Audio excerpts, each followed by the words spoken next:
professional, executive, or a titan of the ocean economy. Gain access to premium courses, join national working groups, and connect with a growing community. Let's make the blue economy work for Nigeria. Join the tide of change. Become a member of the Blue Economy Academy and help Nigeria prosper by water.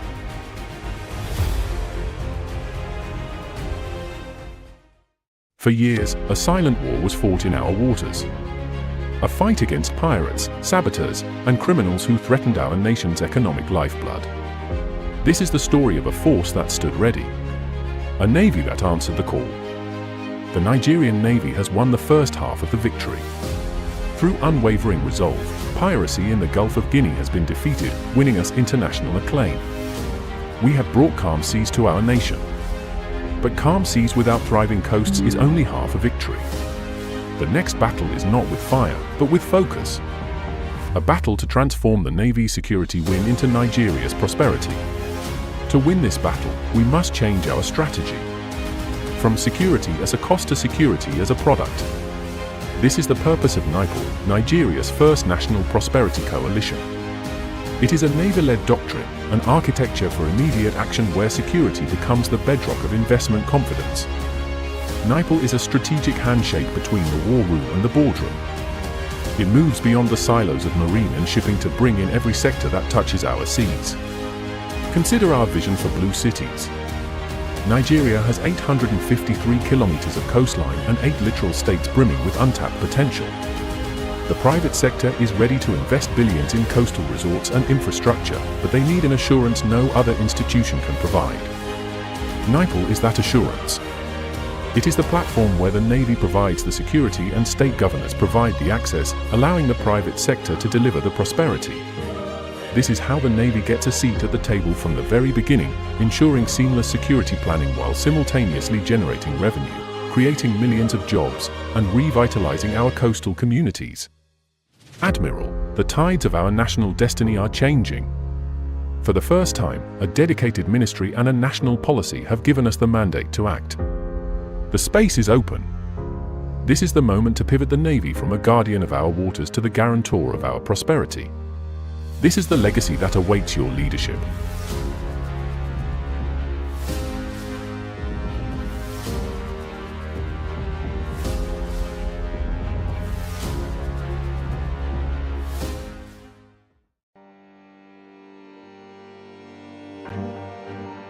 When storms hit, mangroves stand between destruction and survival. These blue forests are our first and often last line of defense. Mangroves store up to 5x more carbon than rainforests. Seagrasses purify water. Salt marshes prevent floods. Together, they form a climate shield.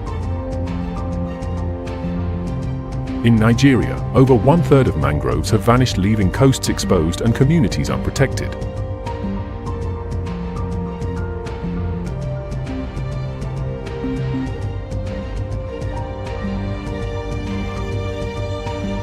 What we lose in trees, we pay for in floods, hunger, and heat.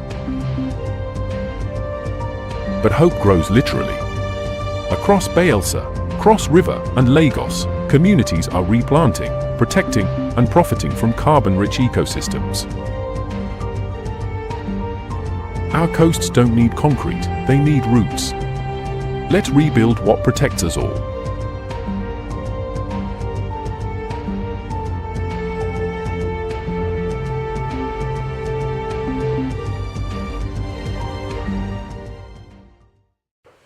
Nigeria has officially entered Code Blue, a new chapter in ocean intelligence powered by the Blue Economy Academy. Code Blue is our monthly national briefing series that brings together policy minds, industry leaders, and civic stakeholders to make sense of the opportunities that lie offshore, underwater, and on our coast. This is where we turn maritime insight into national strategy.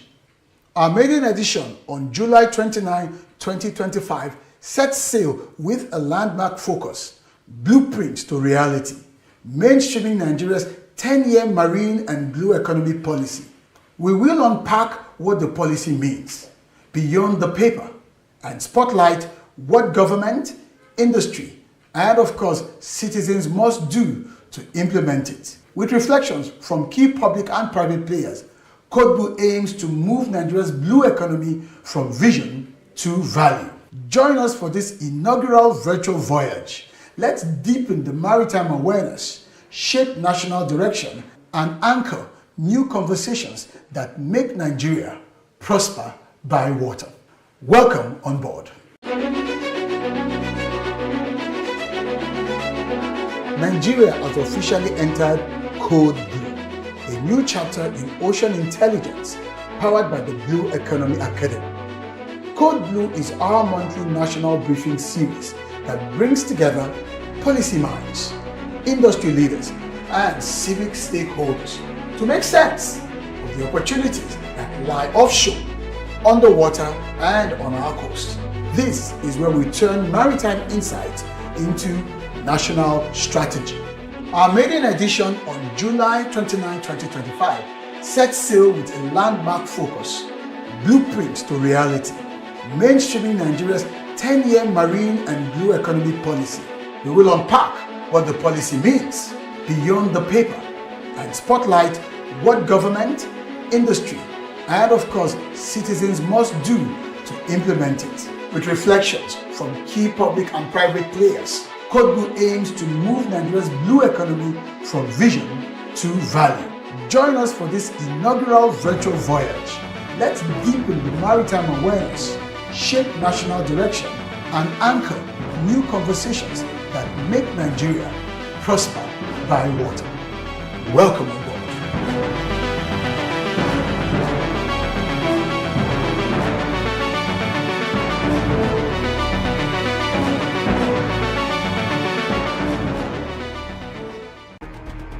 We've mapped the moon better than our oceans. But that's changing thanks to AI, satellites, and smart tech that listen to the sea. A smart ocean is an informed ocean. Using sensors, AI, and cloud data, we can monitor fish stocks, track pollution, and even forecast climate threats. In Lagos, youth are coding maritime apps. In Calabar, AI tools are tracking trawlers. In Bayelsa, fishermen use SMS alerts to avoid toxic blooms.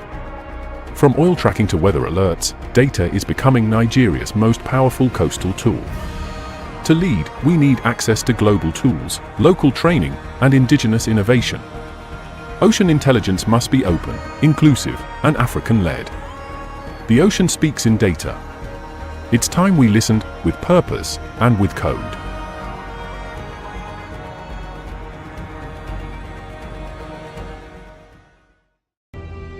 In the heart of Africa, a giant sleeps.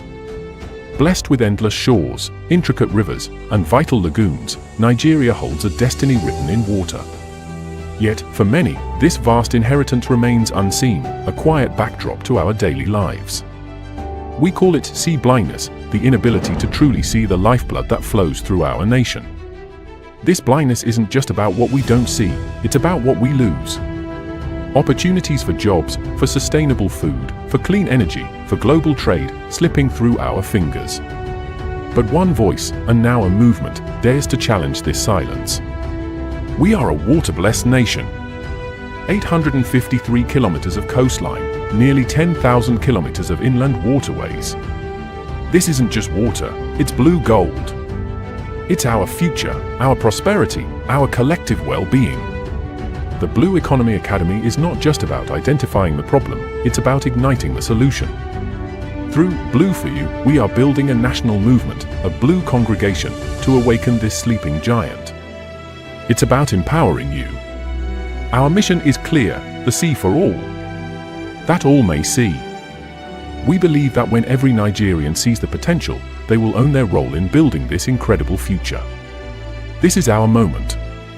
The time to turn potential into prosperity, to heal our waters, and to build a beautiful world for ourselves and generations to come. Your journey into the blue economy starts now. I invite you. Join our monthly online forums, become part of our Blue congregation. Let's share ideas, ignite passions, and together transform Nigeria's destiny. Your future is calling. Answer the call. Dive into your blue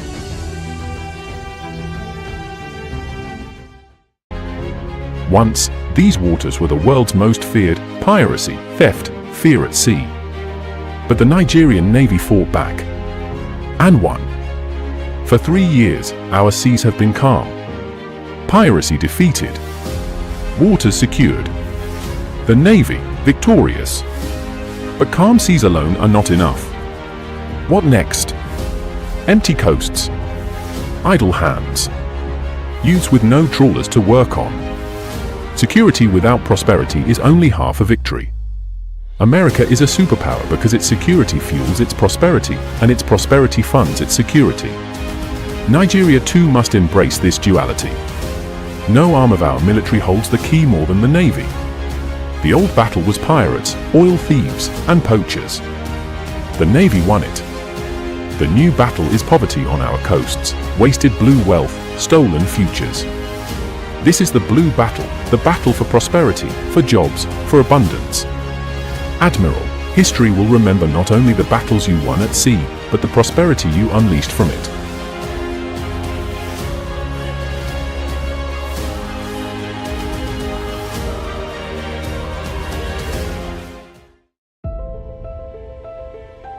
The ocean is Nigeria's greatest untapped treasure.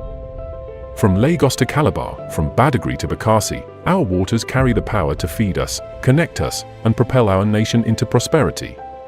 Yet for too long, we have turned our backs to the sea. Today, that tide must change. Our ocean is more than coastline.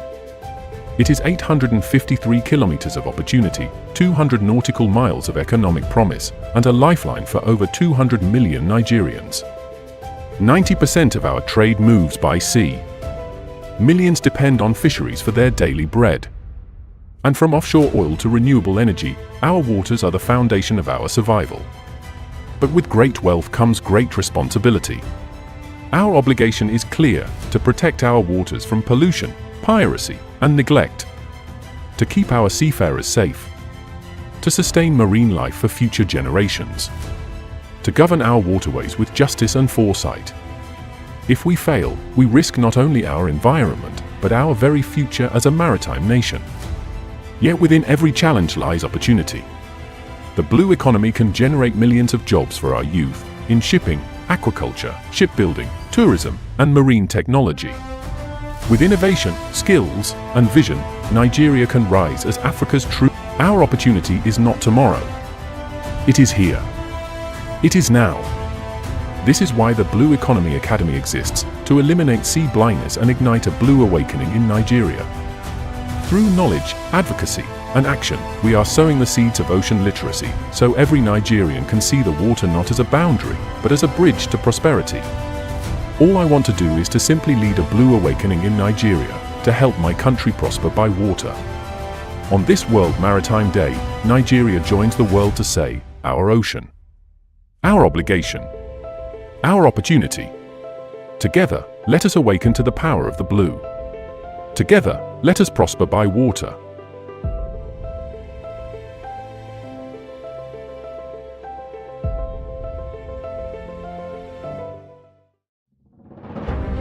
The blue economy, a multi-billion-dollar frontier trapped by policy silos and regulatory gridlock. To unlock this wealth, technical expertise and political action must align. I founded the Blue Economy Academy to provide the leadership required. We convene the experts. We assemble a cast of policymakers, industry players, and financiers every month to huddle around prevailing ocean matters. Code Blue is Nigeria's monthly ocean intelligence brief. We convert ocean intelligence into policy action, milestones, and investments. Access the strategy now. Scan the QR code. Stop talking potential. Start executing the plan. Prosper by water. Blue Code activated. Nigeria's monthly ocean intelligence brief. Nigeria has officially entered Code Blue, a new chapter in ocean intelligence powered by the Blue Economy Academy. Code Blue is our monthly national briefing series that brings together policy minds, industry leaders, and civic stakeholders to make sense of the opportunities that lie offshore, underwater, and on our coast. This is where we turn maritime insight into national strategy. Our maiden edition on July 29, 2025 sets sail with a landmark focus, Blueprint to Reality, mainstreaming Nigeria's 10-year marine and blue economy policy. We will unpack what the policy means beyond the paper and spotlight what government, industry, and of course citizens must do to implement it. With reflections from key public and private players, Code Blue aims to move Nigeria's blue economy from vision to value. Join us for this inaugural virtual voyage. Let's deepen the maritime awareness, shape national direction, and anchor new conversations that make Nigeria prosper by water. Welcome on board. The ocean covers more than 70% of our planet.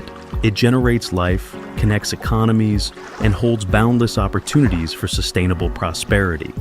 But for too long, Africa, and Nigeria in particular, has overlooked the vast potential of the blue economy. That's why we created the Blue Economy Academy, BEA, to equip professionals, policymakers, and entrepreneurs with the actionable knowledge to unlock the wealth of our ocean-based industries. The Blue Economy Academy is Nigeria's first specialized training hub, focused on preparing industry leaders for the evolving ocean economy. We train professionals in maritime, fisheries, offshore energy, coastal development, ocean finance, and governance, providing them with knowledge you can use. Our training model is built on 10 core pillars, covering every major sector of the blue economy, from sustainable shipping and offshore energy to ocean governance, climate resilience, and entrepreneurship.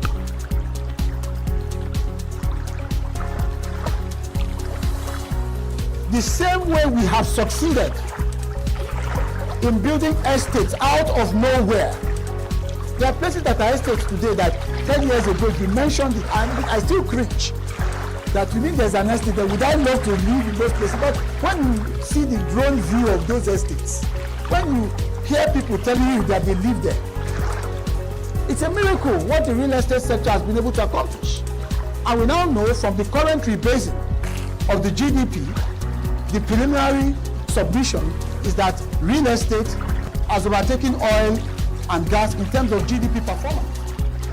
Whether you're a government official, a business leader, or an aspiring entrepreneur, the time to engage with the blue economy is now. Join us at the Blue Economy Academy and let's shape the future of ocean prosperity together. Nigeria has long been behind the curve in leveraging its ocean assets, but with the right expertise, leadership, and strategic investment, we can become a powerhouse in the global blue economy.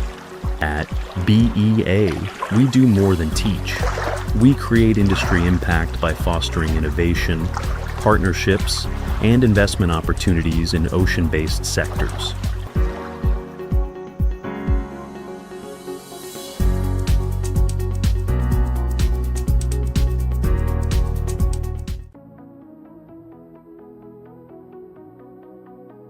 In the heart of darkness lies the power of light. Nigeria, rich in sun and oil, often overlooks a third gift, the ocean's energy.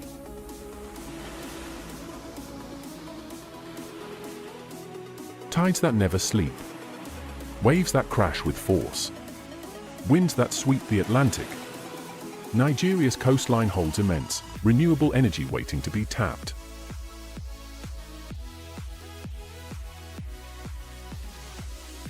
Globally, ocean energy is scaling fast.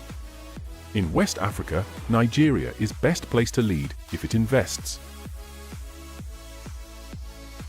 New projects are exploring wave buoys, underwater turbines, and floating solar arrays.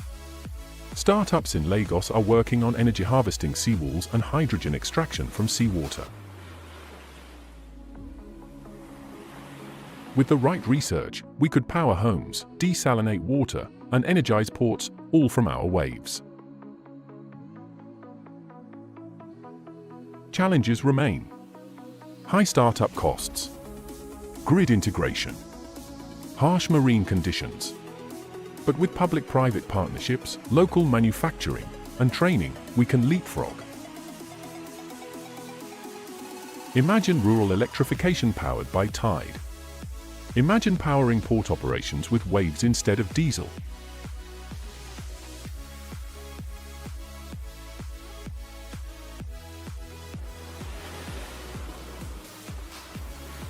Our oceans move endlessly, so should our imagination. The future of energy isn't just under our feet. It's rolling in, wave by wave.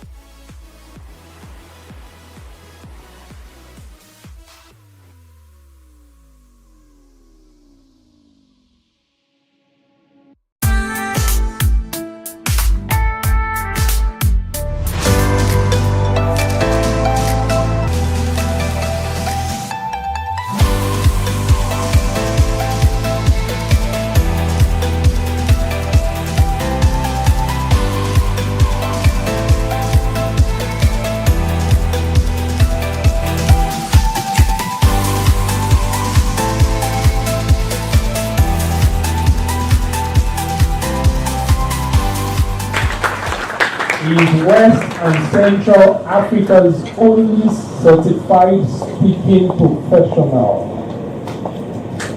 A powerhouse in public speaking, leadership development, and maritime strategy. He blends eloquence with economic foresight, championing Nigeria's transition from oil dependency to sustainable maritime prosperity.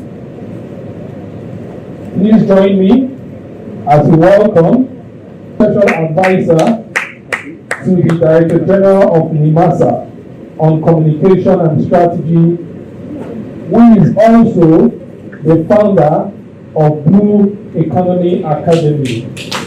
Please celebrate Mr. Ubong Essiong, PhD. With regards to our business here today, in 2020, I had a fantastic privilege of being invited by the then DG of NIMASA, Dr. Bashir Jamu, to be a special advisor on strategy and communications. I was managing my business, teaching public speaking and communication skills to very high-profile people. He was one of my students back then, and he felt, you can't be here, you need to come and work in government. And I said to him, hell no. Those are my words to him. Hell no. Leave me alone, let me mind my business. Until my wife intervened and my mentor, a man I respect so much, Professor Patu Tony, a man that I always say taught me a lot of what I know today, got on the phone and said to me, Ubon, what are you waiting for? You need some experience in government.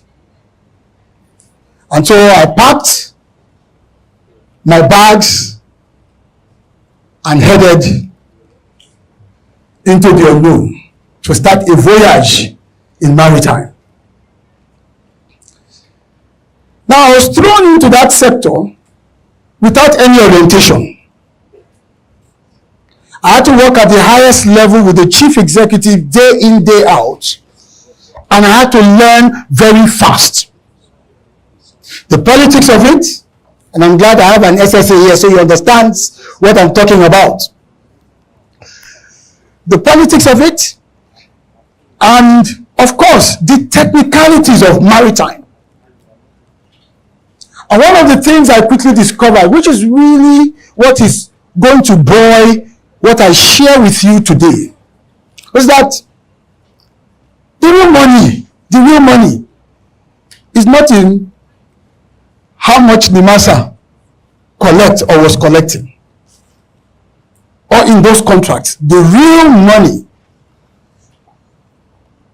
the real wealth was in the maritime sector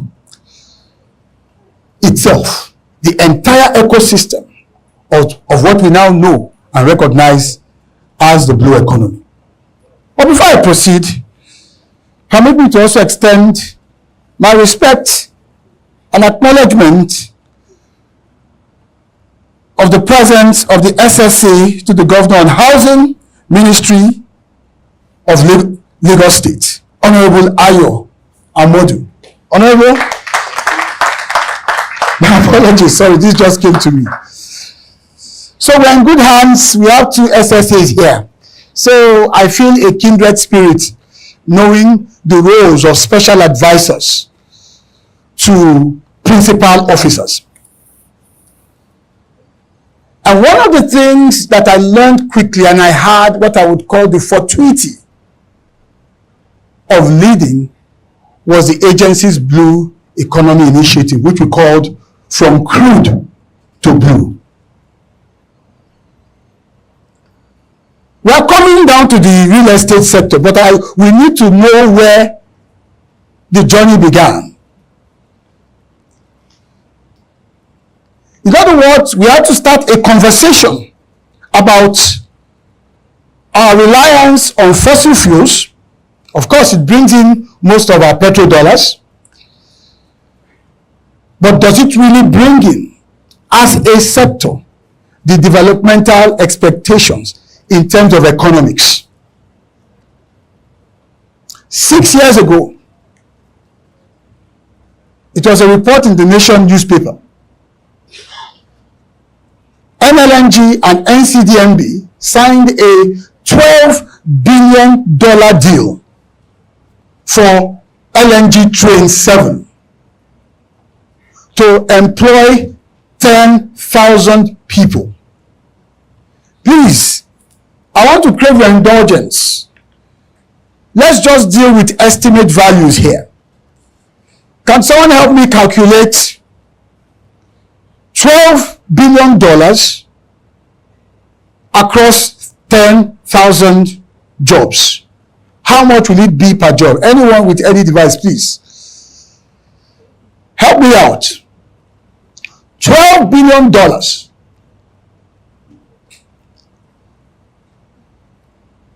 by 10,000 jobs. We are talking estimate values. We know that was an investment, but let us just cut the promoters of the project some slack. Let's say that was the total money meant for job and everything associated with it. What do we have per person? $1.2 million. So let's just say, for the sake of argument, $1.2 million multiplied by 1,500 naira.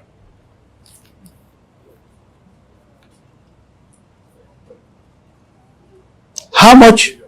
1.8 billion. 1.8 billion per job. This is the point I want to make.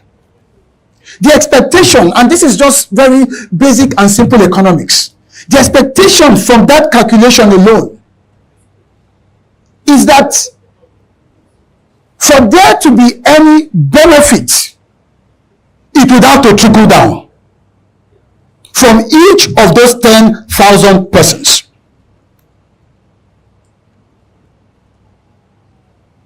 What is called trickle down economics. So if 5,000 of us decide to go and stash 50% of that money somewhere in the US, what is its economic value? It's practically zero.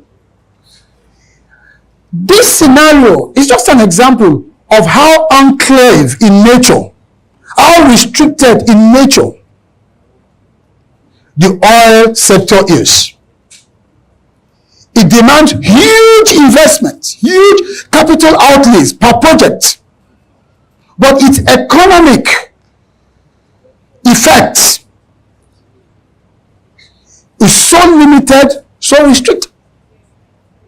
That's why if I were to ask each of you here, if you know anyone that works in the oil sector, you'll have to rack up your head. It's an exclusive economy, it's an exclusive club. Nigeria cannot grow economically on the strength of an economy that is on the strength of a sector that is exclusive, enclave by nature. We have seen it.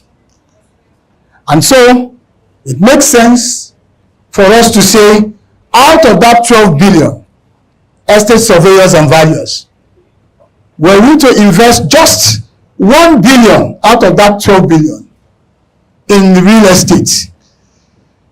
What do you think will happen in terms of employment? I'm asking you, anyone? This is an open conversation now. You know your numbers, you know your business. Will it employ just 10,000 people? Estate players in the estate sector, will it employ just 10,000 people? Give me a guess. Give me a guess. $1 billion investment in real estate across, maybe let's say a PPP project. Let's say we're building some smart cities. Let's say we're building some set of estates. Can someone give me a number, please? Pardon? Over 20,000? Any other person? It certainly will be much more than 12 billion to 10,000. So I share this with you to present to you a picture of two cities, a tale of two cities, or a tale of two economies. Oil and gas, which we have relied upon to drive our economy, and then the blue economy, which in itself is an emergent economy, an expand sector. And we're going to see some of the thinking behind it. And if I am able to help everyone in this room, whether you're a policymaker or a practitioner, to shift your thinking, then the possibilities will be endless. So, the blue economy and the real estate development, the sea of opportunities before us. The World Bank tells us that if the ocean were a country, it would be the 7th largest economy in the world. Let's start with that premise. The 7th largest economy in the world. The 6th largest economy is the UK. So after the UK,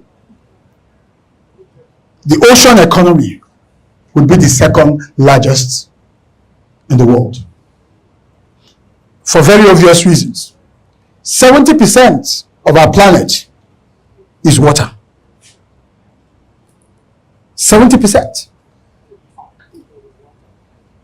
And the economic sustenance of the planet itself, apart from the biology of it, is water.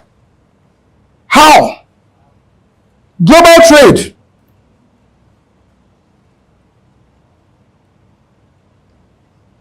(70% to 80% of global trade is maritime. Maritime is blue. Think about it. During COVID, no planes could fly. No cars could run. We all got stuck. Everybody sat back at home. Only one place on earth was active. The sea lanes of the world. Transporting goods, supplies, equipment to help nations survive. Why? Because most of what we consume is delivered to us by water. So this is another important premise, because if we do not understand the context, every attempt we make to try to break into the blue economy from a blue cities perspective, which is one of the buckets of the blue economy, will challenge us and could even discourage us. So whether we like it or not, this is what the blue economy is about. So let's look at some definition of the blue economy. And let's take what the World Bank tells us about the blue economy.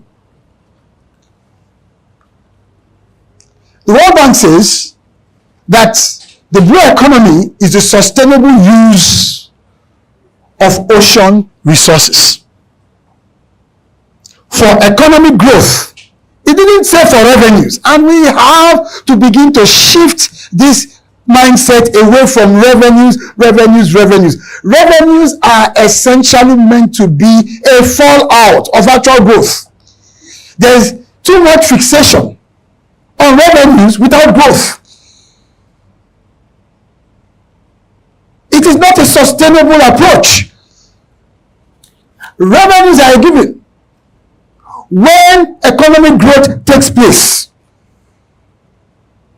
If you are generating so much revenues and it leaves nothing in terms of economic impact and growth, what it means is that when next we go in search of revenues, we have to increase the toll.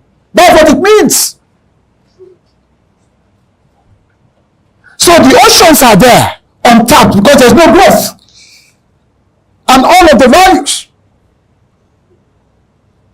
So whether we're in government, the fixation of revenue, the fixation towards revenue, or the fixation on revenue has to be modified, has to be tempered. Likewise, for those of us in business who are also fixated on revenues, how do I make money? It is not a sustainable approach without creating growth. Because what guarantees revenue in perpetuity is ensuring that the growth engine continues to run. If you're coming constantly for revenues, like the concept of Stephen Covey's work, 7 Habits of Highly Effective People, when he talked about the golden goose, the goose that lays the golden egg. Each morning the farmer goes in, the goose lays an egg, he takes it, its golden cells. Every morning he keeps going. Then he got so tired, he said, look, why don't I just slice the goose open and take all the eggs? Well, there's a problem with that. In the final analysis, you can take all the eggs, then there's no more goose. That's a classical example of over-fixation on revenues alone, or on making money alone. There must be growth. The farmer ought to have been thinking of, oh, all right, I have one goose laying a golden egg. What do I need to do to expand capacity? That's what the blue economy is about. So it is a call to us to know that we must take steps, make the necessary commitments, make the necessary investments towards ensuring that there's growth, and then the money we're looking for will come. There's money, the blue economy. So let's go back to our definition. The sustainable use of ocean resources. The ocean has a lot of resources. Those resources are within the ocean. Those resources are also above and around the ocean. And those resources are also adjacent the ocean. If I wanted to define the blue economy simply to the average Nigeria, I would say everything water. Whatever is inside the water, your fishes, your shrimps, those living organisms and plants, whatever is beneath at the bottom of the water, the resources, you can mine from it.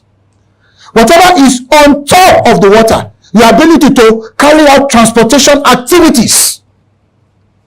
And then, of course, the fallout effects of what happens on the coasts, or the adjacency value of water, meaning coastal communities, trading taking place along that line, the development of estates along that line, hubs. That entire ecosystem would be my own definition or explanation of what the blue economy means, so that the average Nigerian understands it and appreciates it, because Nigeria is a coastal state. Nigeria is supposed to be thriving via the blue economy. That is the understanding we are yet to inject fully into our minds.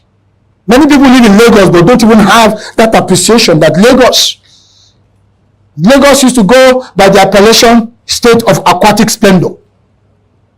Now that sounds like a mouthful. But that's blue economy. So those are your ocean resources. And it says when we use these ocean resources, certain things must happen. First, economic growth. Second, improve livelihoods. There are people living around water bodies that are worse off. That is not blue economy. That's like brown economy. They are worse off. So that's not blue economy. It must improve their livelihoods. So whether it is to enable them go to schools, go to good schools, get medical support, and be as comfortable and have some measure of decency, improved livelihoods, it's a factor. And then, of course, it must create jobs. Jobs. It must create jobs. Employment, so that the people within that area can have a decent means of getting income to sustain their lives. And then, lastly, it must also preserve the health of the ocean ecosystem. So, as you begin to prepare your minds to go into the blue economy, from a real estate standpoint, you must understand what the blue economy actually means and what the 5 key elements represent. So that when you design projects, when you plan projects, when you propose or market or execute projects, all these elements must be there. So if you're building marinas, for instance, because those are the things we should begin to take for granted along our coasts. If you're building seaside estates, luxury estates, hotels, which cost so much more to be in, or take, we shouldn't go too far, take the Eco Atlantic, for instance. If you're doing all of this, you must keep in mind whether you're participating as a financier or participating as a transaction advisor or participating as an actual builder. You must keep these things in view. Sustainability, economic growth, which is where you make your money, improving the livelihoods of those within that context, making sure that you're asking yourself, how many jobs are we creating? And then ensuring that matters such as pollution are addressed. We take a look at our water, there's so much that needs to be done in that regards. Plastics in waters everywhere. These things have to be looked at collectively to ensure that we meet the definition of what the blue economy actually represents. I'm going to move on by showing us some facts and figures concerning the blue economy and why it is such an imperative. Globally, the blue economy is worth about $1.5 trillion.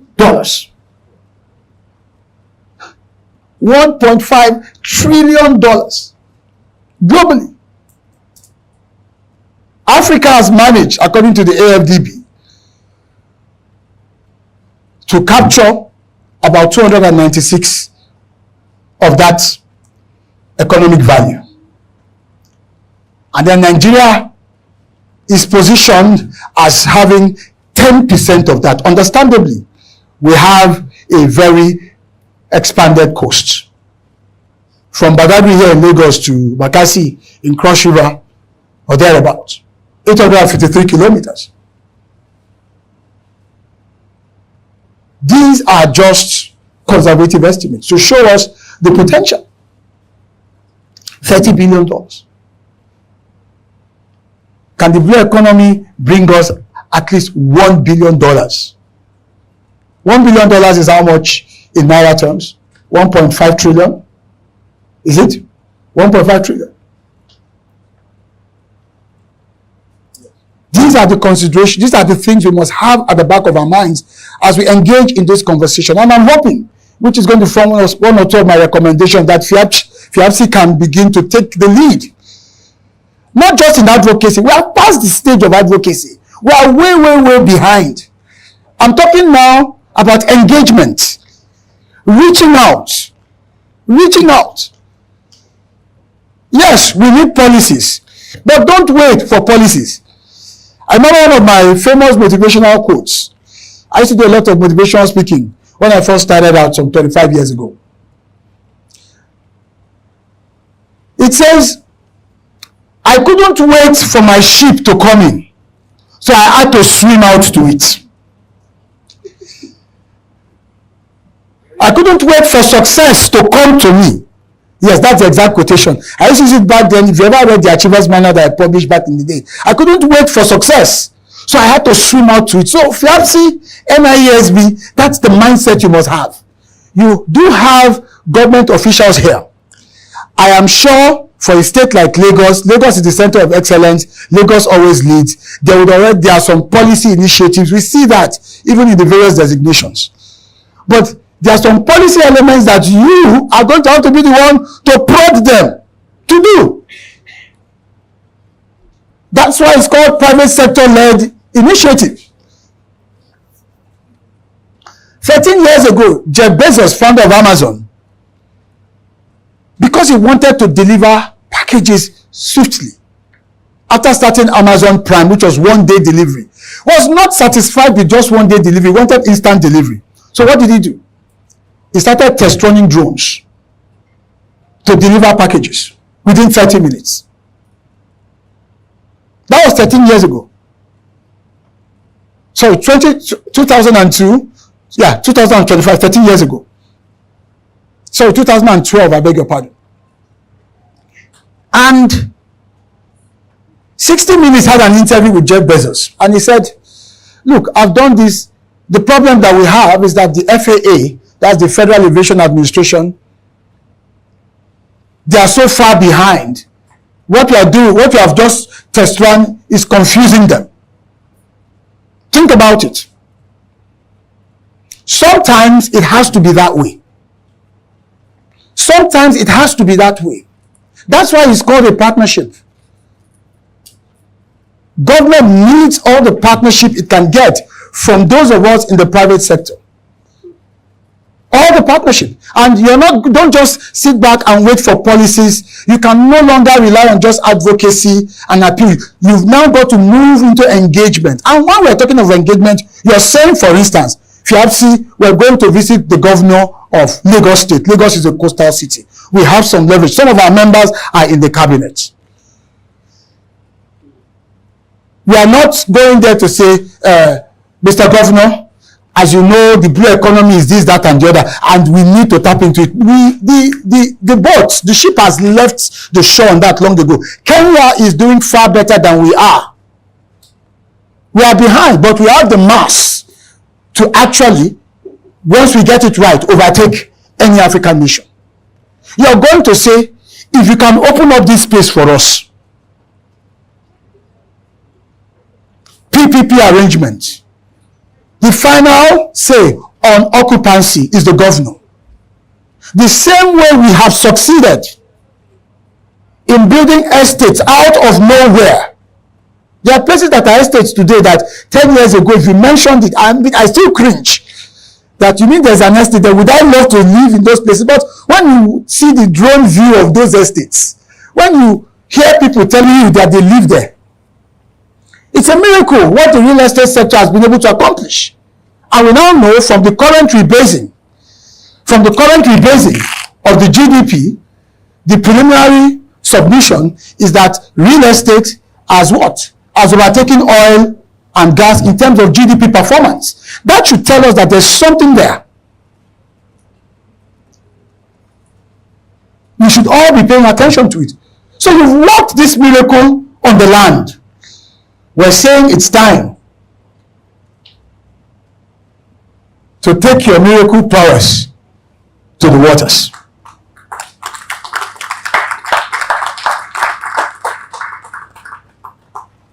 Is it going to be easy? No. If you have to help the public officials with writing the policy, write it.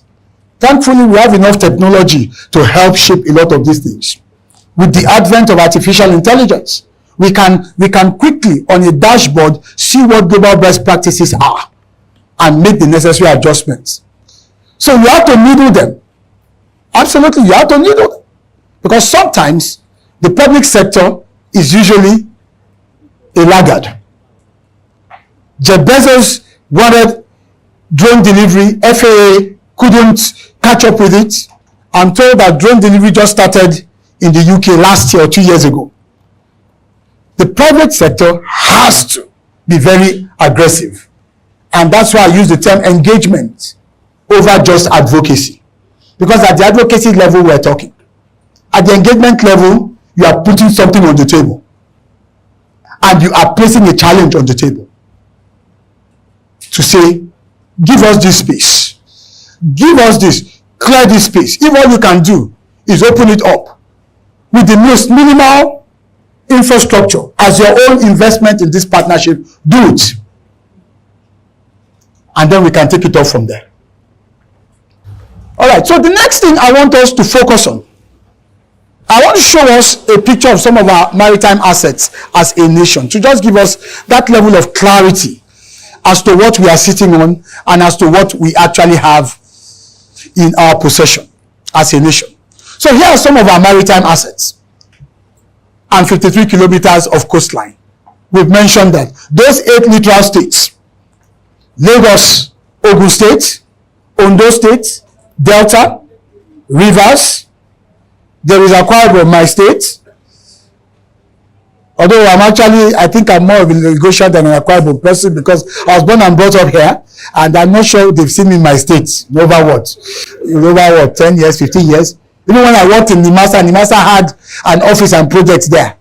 It was those projects I was unfortunately not able to go and participate in.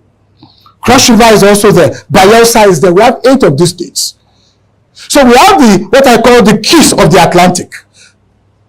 And international law says that from the coastline right to 200 nautical miles, everything around the waters, inside the waters, belongs to us. Everything. So everything you can build there in terms of real estate is yours. And by the way, I was talking with my friend Bidomi this morning. I said, look, I have a slightly different view to the concept of real estate than the general one, which is, if we talk about real estate, it means that you own landed property and all that. That for me, real estate is permission to mint something. In this case, to mint money. That's what it is. Now, at the School of Eloquence, we have a license from the NBC to operate a TV channel called the Achievement Channel. And on that license, it says nationwide. What do you think MTN's real estate is? It's not the mass or the masts and what have you. Its real estate is where? The airwaves. That is MTN's real estate. And that's why they say everywhere you go. That's real estate. So we need to begin to look at all of this. And I want to challenge you. So if I have a TV license that says nationwide, that means that my real estate, as far as broadcasting is concerned, is that space. The NBC gave us that license the same way the NCC gave MTN that license. And it's the same way the governors give you what? C of O. Because you know that the land is not permanently yours. Now, I don't know that I'm giving some governors ideas to begin to give water C of O's or blue C of O's here. But anyhow, if they use it, they should make sure they pay me because so water itself is real estate. That's what we're saying. Because we're talking economics here. And until we begin to think ocean-centric views, we may not be able to translate our success on land to the sea. So we have 8,500 kilometers of inland waterways. Now, this is very interesting. So when we talk about the blue economy, it's not just what happens along the coast. The coastline is the frontier. That's why I believe very strongly that it is the 8 littoral states that represent the actual frontiers for the blue economy. FIABC find a way to engage with each of these states, understand their needs, do a proper needs analysis as it relates to real estate. That is going to be your linkage. Because what we are trying to do here is simply convergence. How do you think about a convergence of real estate prowess with, this is the thinking of the blue economy. So the 8 littoral states are the frontiers, but inside the country, I call those 20 states all connected by water, inland waterways network. We call them the blue corridors. 20 states in Nigeria can be linked within through water. And we have 8,500 over 8,500 kilometers of these inland waters. So think about those top two, 853 kilometers coastline, and then 8,500 kilometers in-house. I'm going to spare you most of these others and then show you what I mean. Opportunities of the blue economy. This is our coastline. And there are cities everywhere here. There's Badagry, Ojo. These are all coastal, potentially coastal cities, because that's where we are going to, coastal cities. Look all the way right down to Bakassi. This is what we have for free. Every day we wake up to it. Economic possibilities that will not destroy the environment, that will create more jobs, guarantee more security, because if there's more development along these coastlines, it reduces insecurity. This is where the money is. Of course, I mentioned earlier on about what we have, our inland waters. So, my dear friends, I want to quickly point you to the buckets of blue opportunities. Let me tell you, you think you have made money, You haven't made money. If you're a long-term thinker and you can take or make the first mover's advantage, and of course, real estate business is a long-term business. This is where the money is. Every time I travel abroad, I pay more for the hotel room I stay in, as long as that hotel is closer to a water body, than I pay for a regular hotel where normal people like you and I stay. Why? Blue economy. There's always a blue tax. We are enjoying this fresh breeze.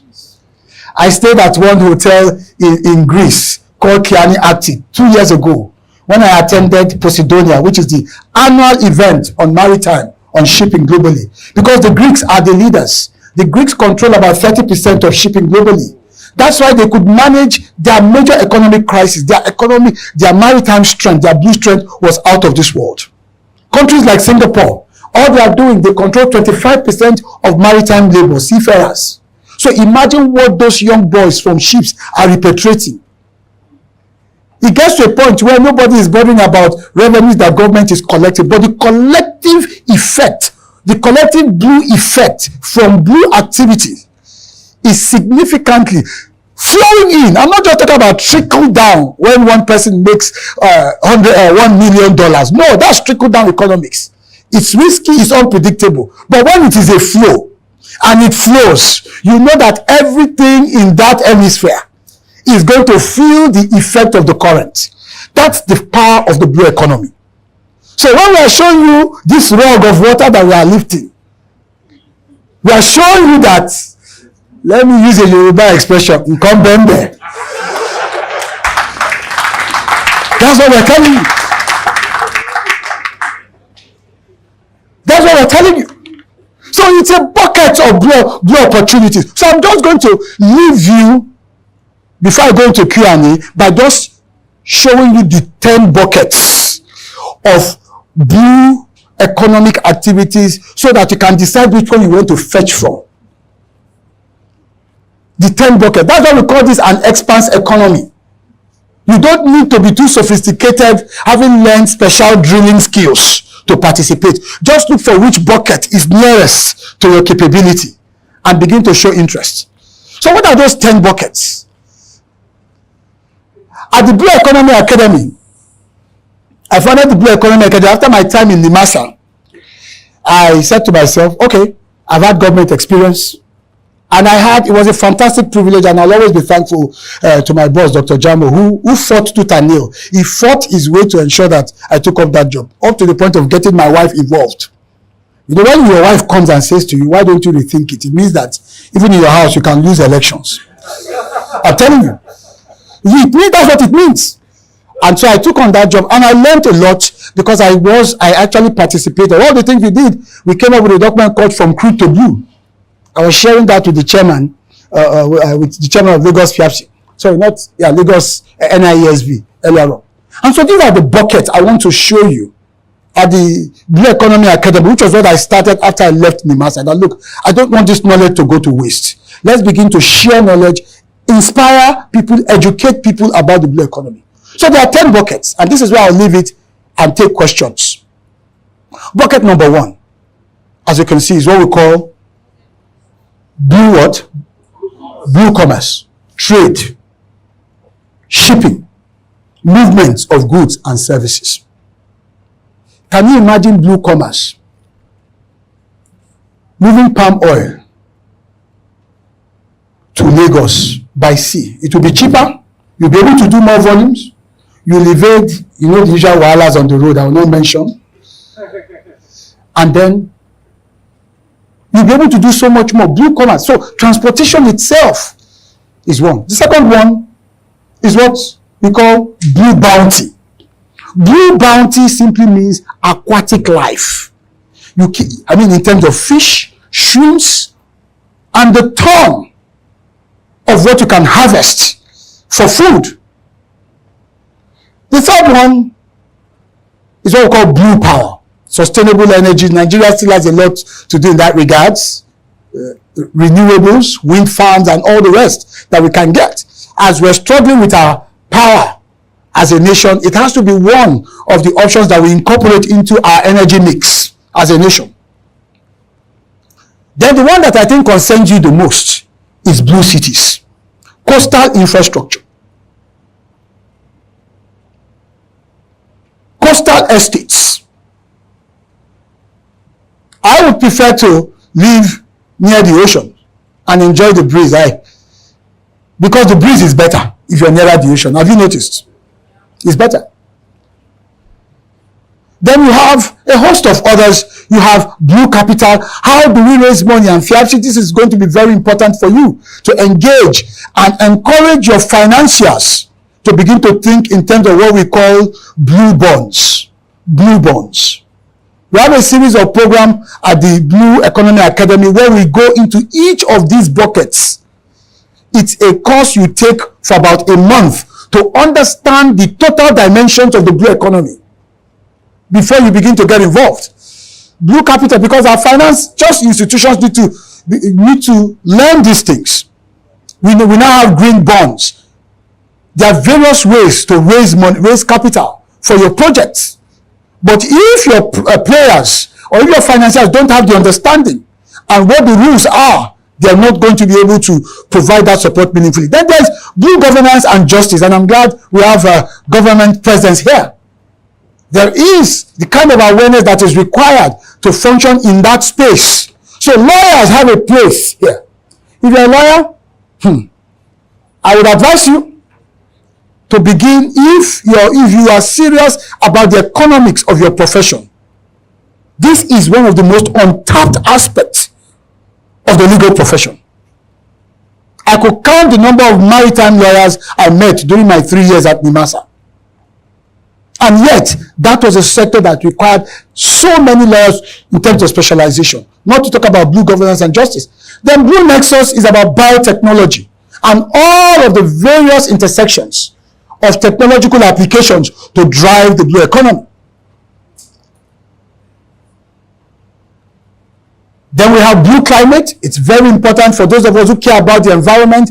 Thankfully, every state now has a Ministry of Environment, and there are actions being taken because we must be stewards, worthy stewards of the environment. As we take resources from it, we must preserve it so that there will be a place to go back to continue and make it sustain. 35% of seafarers in the world today, global supply of seafarers, are Filipinos. Pardon?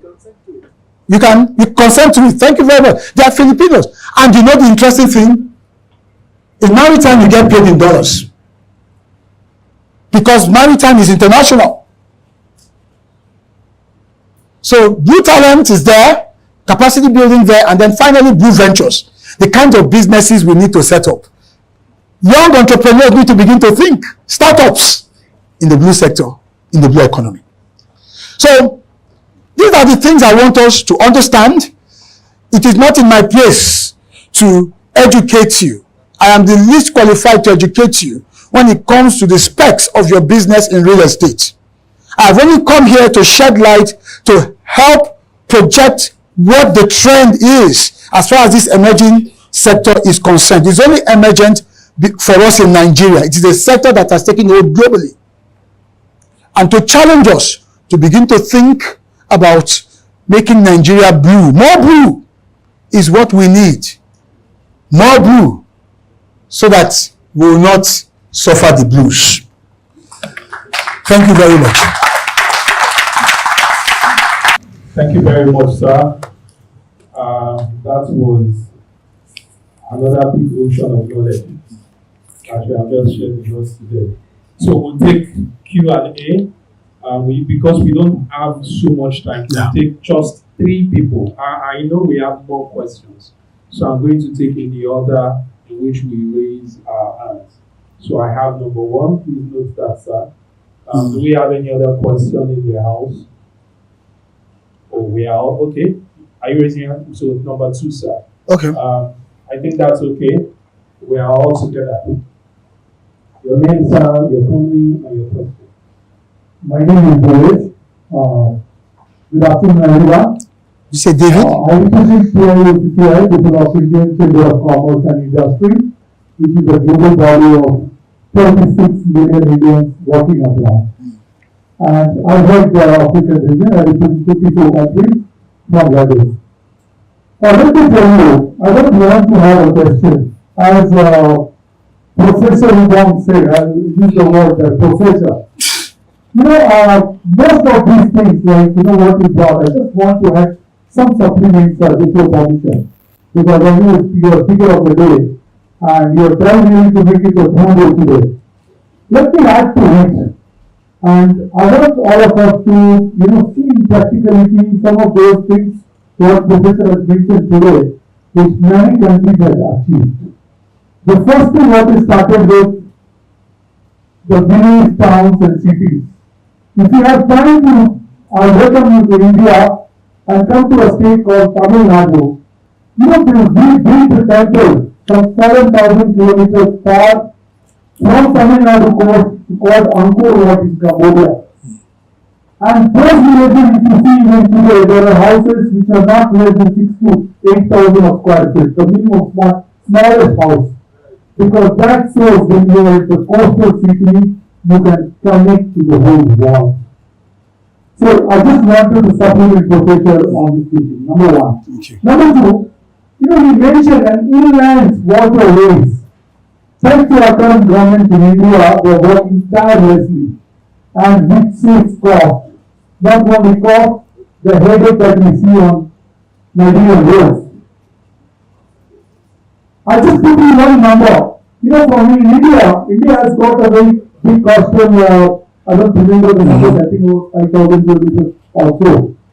So earlier, we used to produce something in Kolkata from eastern part of India and you take to western part of India, it will cost you 50 rupees per kilometer with fuel, toll and all the nonsense on the road. Because to tell you, Nigeria is just a pilot of India, what India used to be for 20 years ago. So you've seen all those things. So today, the same thing, you pay 1.5 rupees. You see how the water will help us. What the dimensions are that we're dealing with. Then you take your own slice, your own bucket, and say, look, 10 buckets. I think this one bucket is enough for one lifetime. Let me now begin to drink from it and drill into it. Oceans of opportunities. In fact, think of the ocean this way, or the blue economy this way. Think in terms of vastness, as vast as the seas are, and think in terms of depth. Vastness and depth. That is what defines the true riches that are available with regards to the blue economy. Thank you so much, Peter. I want to first of all take a lead from what Ms. And you are briefing on the balance of your country. Yes, the vastness you describe here, the depth, your country has understood it and happening to it. I will tell you, we also understand it here. Unfortunately, we have a lot of bottlenecks that have made us to stand still and we are not tapping into the resources. And I must tell you that the main source of the strength that we're supposed to receive to tap into the resources is even the major cause of the problem. And that is the government and the bottlenecks we pull around. I was privileged to be present the day that the first inland waterway was launched in Nigeria, somewhere in Ngwaland in Aba. That was about almost 20 years ago. I was there. And everybody that came was talking about how the economy is going to produce an area that has not been tapped into. You have explained here now how if you travel from your country to another country you mentioned, how the developments have sprung up and then dead areas have just come alive. That was the target of what was happening at but after that date, the whole thing was standing still. The people who were looking this idea, many of them went bankrupt because of the problems they were having with the government. Everybody in government wanted to come and have a piece of the game and forgot what they were supposed to do. Asking for the whole thing, if you don't want to give me part of this whole thing, the whole matter will die. And later, after some years, I was not hearing that, they said the first inland waterway that we launched in somewhere in Kaduna State. One of the ones that was happening in the people that made it most are not even having it. And so, when you talk about the government is, we shouldn't wait for the government, we have to wait for them. Because then beginning, it's not as if we don't know what we are supposed to do. You are here with packed with knowledge about what we can do, and I'm sure so many of us who, but I've known this. Yes, every day, our eyes are open about the vastness of the economy. And I must tell you, I want you to help us out. How do we navigate ourselves out of this bottleneck? Not by the greed of greed that will greed of people in government. Or is it lack of talent, or is it lack of knowledge? We don't understand. But until that thing is unwound, we will not move anywhere. Thank you very much. Thank you very much. As one who has worked in government, I agree with you. Government is that space. Government all over the world is not just Nigeria. Government is always a laggard. We must understand that all over the world.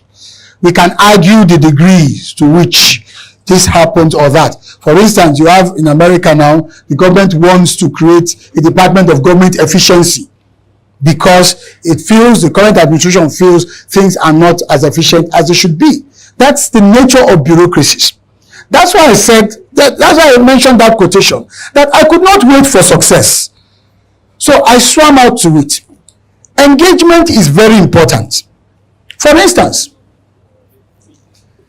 one of the things, when we started engaging the state governors,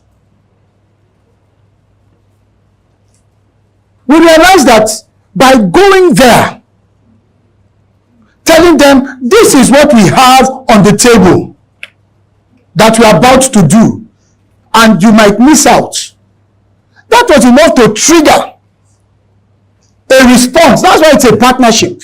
That's why I said advocacy will not cut it anymore. We've got to think engagement. There's no government you will go to and put some value on the table and there will not be some level of conversation. Because here's the mindset of those in government, that when you come to them, it's as if you are looking for something. That's the typical mindset. But we now need to reverse that look, we are bringing something. There are 8 neutral states. FIABC cannot engage with all 8 and not get a positive response from at least one. Through its network, its alums, probably there might be a FIABC member, maybe honorary member, that is a governor or a deputy governor or secretary to the governor or an influential person in government or in one party politics or the other. There has got to be. Because what I found is that everyone is connected to everyone. But the question is, are you willing? Are you ready? That's what needs to happen. So engagement will trigger things. It might not be enough of what you want, but that can start the process. I can say that out of experience, that the 1 or 2 private sector people that came, for instance, she's late now, and God bless her soul, bless memory, Lady Margaret Orakusi. Now, if you go to somewhere around Oyigbo, there's a jetty being built there. I don't know the state of that jetty now. During my time in Nimasa, Margaret Orakusi was probably one of the very few persons I could count the stakeholders that didn't come to Nimasa asking for something, looking for a contract or asking for anything. When she came, she was putting on the table, we could see the maritime projects she was doing, and the concern for us was how to not miss out. How to not miss out, we needed to at least find a way to associate with what was going to become a success. She had land cleared, that place was a massive heap of refuse. And she had reclaimed land, she had already cleaned the environment, she was doing that with NIWA and other agencies, and Nimasa had an environmental role to play. I was a special advisor to DG on strategy and communication. It wasn't something it wasn't something I had to struggle with. She had already made a compelling case. This was not somebody coming to take. This was somebody coming to say, look, I've already gone, this train has already left. We need more of that mindset if we are going to succeed. So success does not come easily. We all have to go out. That's why I said we have to swim out to it. Kogi State is a confluence state. It even makes it a greater, for instance, I mean Kogi as an instance. Visit the governor. If what you have to use to bring him into the fold is giving an honorary membership or whatever it is, and then you're laying it at the table and it's clear. So I can't go into the nitty-gritty, but it's a mindset that we have to adopt because government is slow. We have to get ahead of it. That's one of the things that I learned, and that's why I want to encourage and to say, don't be discouraged. Engage and demand. We have senior government officials. I think the 2 of them have left. The next conversation should be, all right, this is what you are planning to do. We know you're already doing this and that. There's a point of convergence. Let me give you a typical instance. When we visited the DG of Nimasa, then Dr. Jamo visited the governor of Lagos on the Blue Economy Project, for instance. I was on that team. The governor said, okay, you know what? I could be interested in Blue Talent, which is, what's it called now? Seafarers. Training of seafarers. But we already have a maritime academy in Oron. But we don't mind being, what do you call it now, a mini campus in Lagos. I can provide infrastructure. I can provide whatever it will take. I can provide buildings, whatever it will take. Now, what was missing in that meeting was a FIABC-like party. Let's say a CIPM, Chartered Institute of Personnel Management, because we're talking talent here, that could have just brokered it. Now, what could have happened, or the expectation of governance would have been that maybe someone on the Lagos team, in doing their job, would have made that connection. My governor is ready, NIMASA is ready. How do we create this linkage? But because it was government talking to government, can you see what's happening? That match did not light. This 4 years down the line.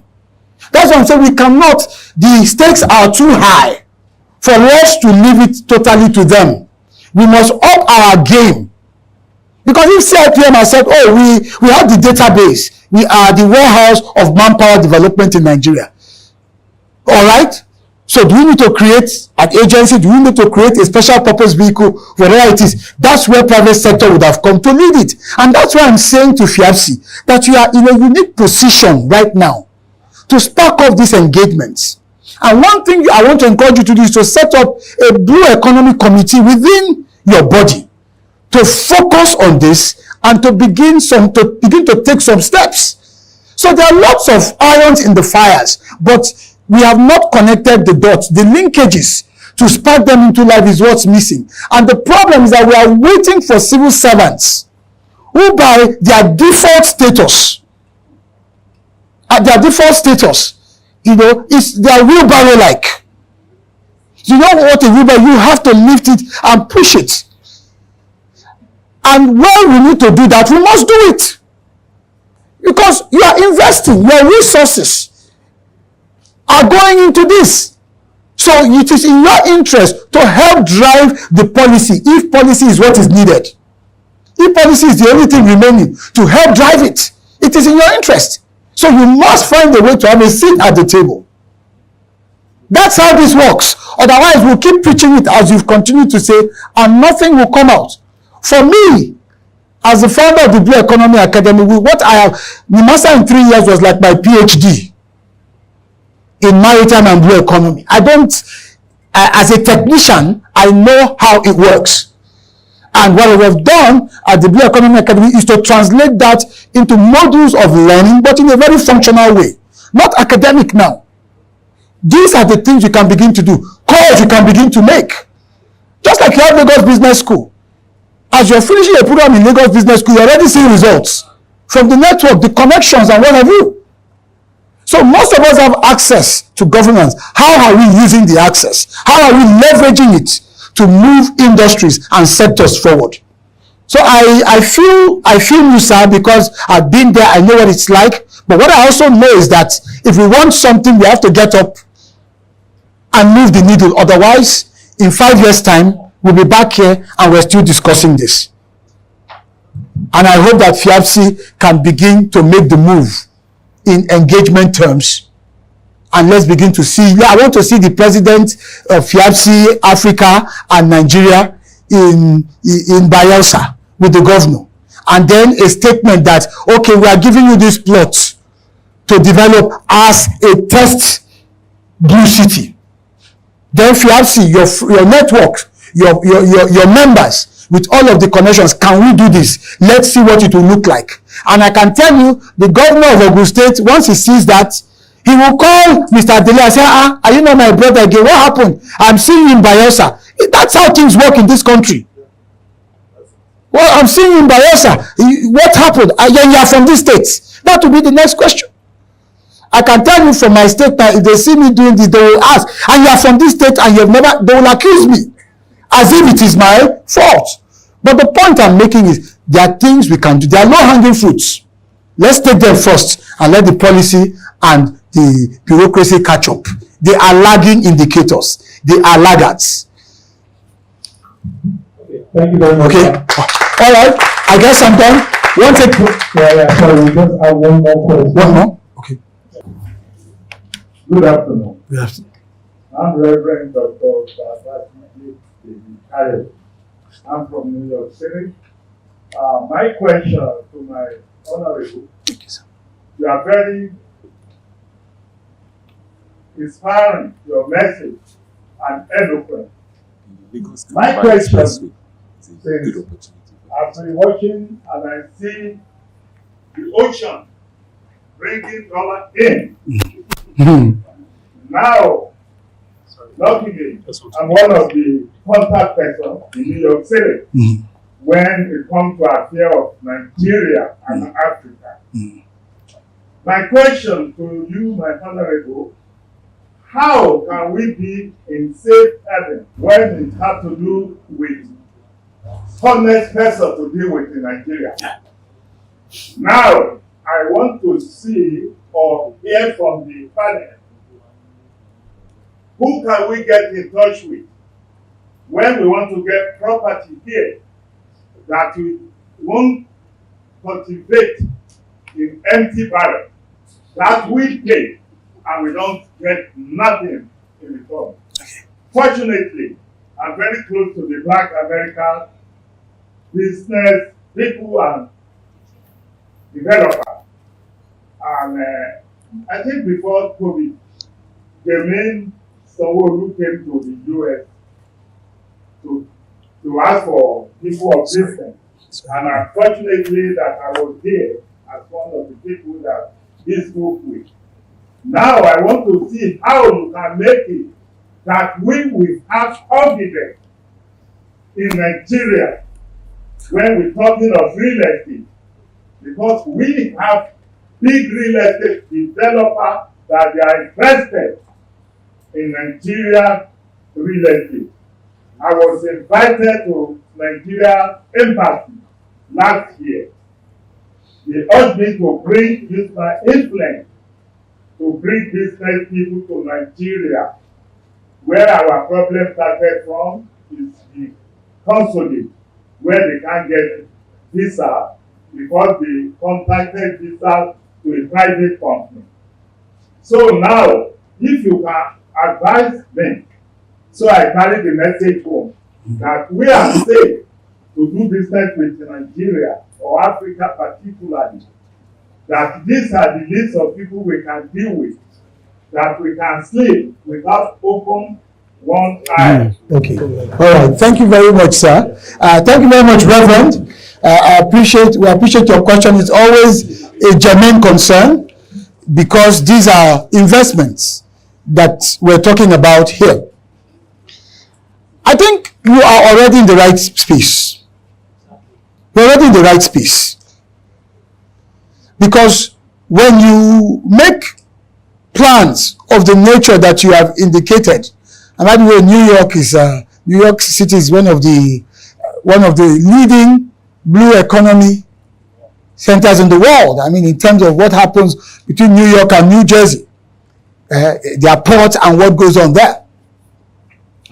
So you've come to the right place in terms of a professional, having access to the right professionals to guide you in that.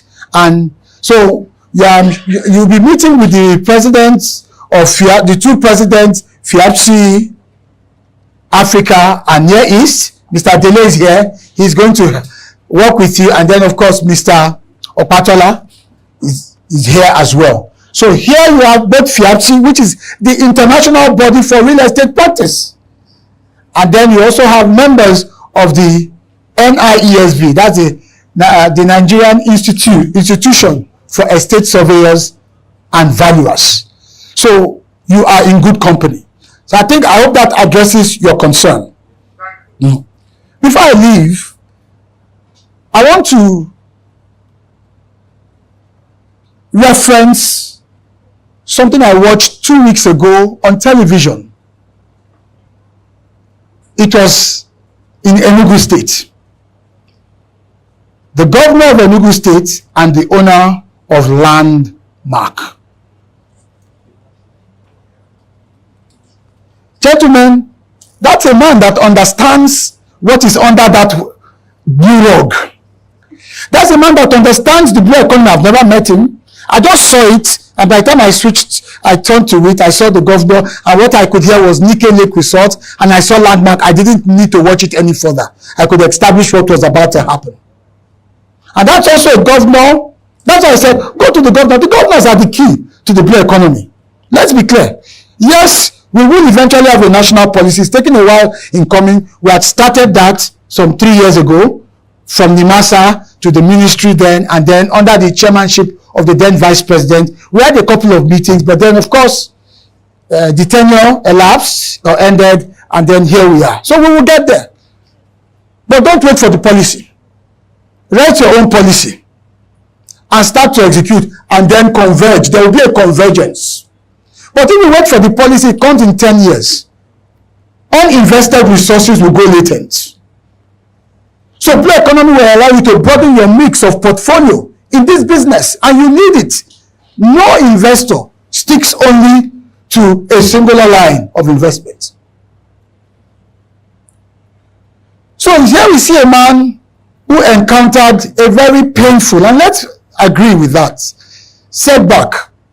That was actually a thriving blue economy endeavor. Things happen. But here we also see a man who is resilient as the seas, as the waters. Who then says, okay, this has happened. Rather than throw his hands up in the air, blame, whatever, accuse, he locates another playing field, another watery playing field, a blue playing field. Nike Lake Resort in Enugu used to be a very fantastic place. And here we see a man, that's a blue economy, that he decides to move from the coast, because Landmark was on the coast, and decides to say, well, if the coast is giving me stress because of the construction of the Lagos, that's the coastal highway, which in itself, if accomplished, or when accomplished, will actually add significant value. But do not wait. We don't know when it will be accomplished. The man goes from the coast, from the coastal side to the blue corridor. That is how this game is played. How? Sitting down with the governor. The governor did not need to think twice. This man has something on the table. Gentlemen, that's the point we are making. He engaged, he didn't advocate. So I want to encourage us, and I look forward to our continued relationship, because already NIESB, FIAPSHI have, even though they've not given my certificate yet, I have it. I can walk in at any time. And I want to assure you, from the School of Eloquence to the Achievement Channel and to the Blue Economy Academy, we will always continue to support you, to work with you. We've got loads of programs, and ensure that we drive this together, because this is what will save Nigeria. It's what that will save Nigeria. Thank you very much. Thank you very much. Let us continue with the organic round of applause. Thank you very much, sir. Appreciate it.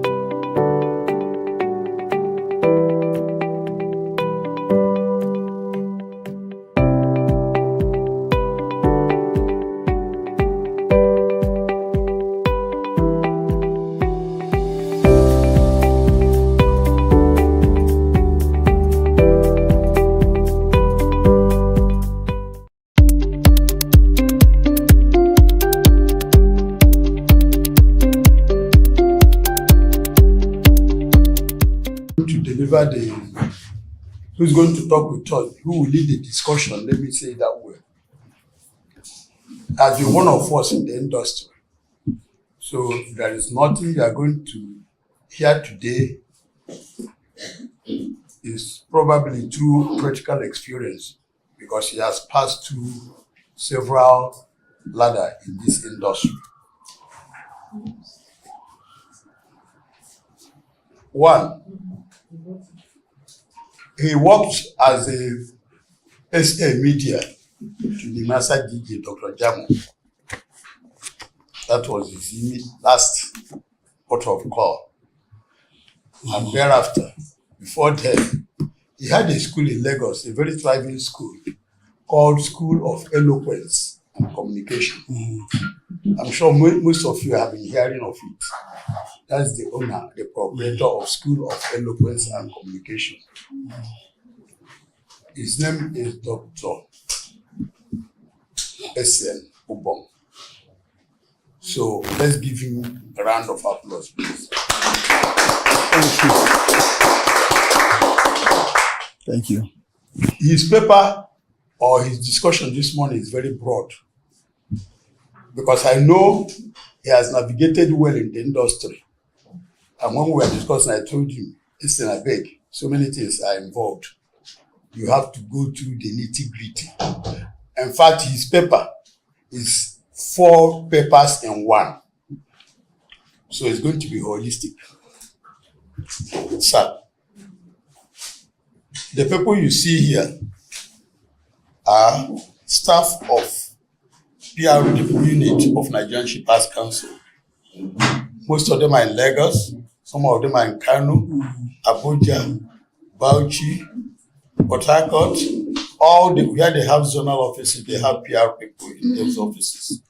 So the head of PR assembled them to come and share perspectives, share ideas on how to go forward, which is a normal routine. So we'll now give you the floor to start your conversation with us. You're welcome. Thank you very much, my brother. I appreciate it. Thank you very much, sir.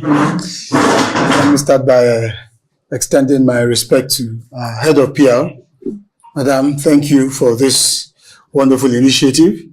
And that's what leadership is about in terms of building the team. So I want to say well done for leading this charge in this regards. And then to all of you, my colleagues in this business of communication, we are communicators, all of us here. That's really the crux of who and what we are. And that's the essence that we represent. The PR function is essentially an element of the entire communication architecture. And I hope that as we engage in these conversations, one of the things that I am looking forward to doing is to engender a paradigm shift.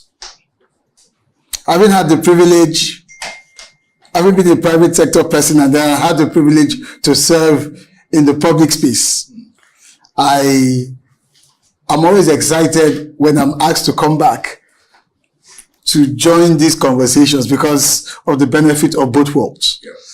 And I have seen from experience, I think August will make it 2 years since I left NIMASA. I've seen from experience that each time I pop into meetings like this and speak, it's always so enlightening, even for me, to think and realize what I could have even done differently when I was in service. So it is my hope that we would at least have that paradigm shift, because without it, we will continue to run the same clock again and again and again. So that's one of the reasons why I opted for us to have a more interactive, engaging decoupling of the subject matter. After this, I will still send you a paper. The paper will reflect what happened here. I will send the paper formally through my colleague here to the team that will put into place a clear picture of things that you can begin to do and to implement. So I'm very thankful for the privilege of joining you here this morning. As I said, I do have a bit of history with the Nigerian Shippers Council, not even a bit of history. It's a rich one, especially during the time of Malam Hassan Bello. I remember that we had about 2 cohorts from the Nigerian Shippers Council come to the School of Eloquence to be trained on public speaking and presentation skills. It was, I would say, an across the agency participation. There were people from finance, people from consumer support, there were people from PR. You were in that program as well. I remember very well. And it was a very good program. I remember some of the faces. I remember Monica. Is Monica still in the system? I remember Emeka Ogaba and painfully the late, no, it was in the PR, the late, no, not Patricia. Is it Eunice? And I've forgotten his full name. Yes, Eunice, yes. Yeah, was in training, yes, sadly. So we do have that history of maritime. My life in maritime has been a very interesting one. I never knew that I would eventually work in maritime, but I had always supported so many people in the sector. They would come to the School of Eloquence, then we're in GRE Ikeja. We've moved to Ikoyi now, and we would just work. Little did I know that the sea was calling. And by 2020, when Dr. Jamo became the DG of NIMASA, he practically ambushed me and said, you have to come in and work. And I'm thankful as I look back to him for insisting, because I said no for 5 months, but for insisting. And I'm very grateful for that experience. And sometimes you need people like that in your life, because it gave me a whole new career in the blue economy. So I'm very grateful for that. So today we're going to converge. We're going to converge communication tactics, essentially. Even though you're referred to as the PR unit, we're going to converge communication dynamics into that space in our port community system, where Shippers Council operates as the economic ombudsperson. The amazing thing about the maritime ecosystem is that everybody has got their space. For us back then in the market, it was all about safety and what have you. But for you, it's pure economics. And so, as we start this conversation to engender a paradigm shift, the first thing I want you to note is that you must see yourselves as communicators, first and foremost. Why am I making this point? The typical tendency when you look at the PR architecture of a number of government agencies and entities, it's a default mode, is that, yes, in terms of the PR function, we are almost always on crisis mode. Have you noticed that?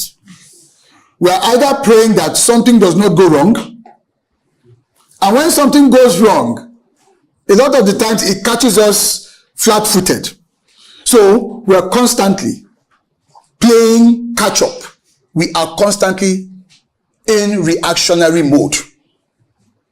So we call the press, put out a press release. We are constantly just sending all of these information out for it to circulate.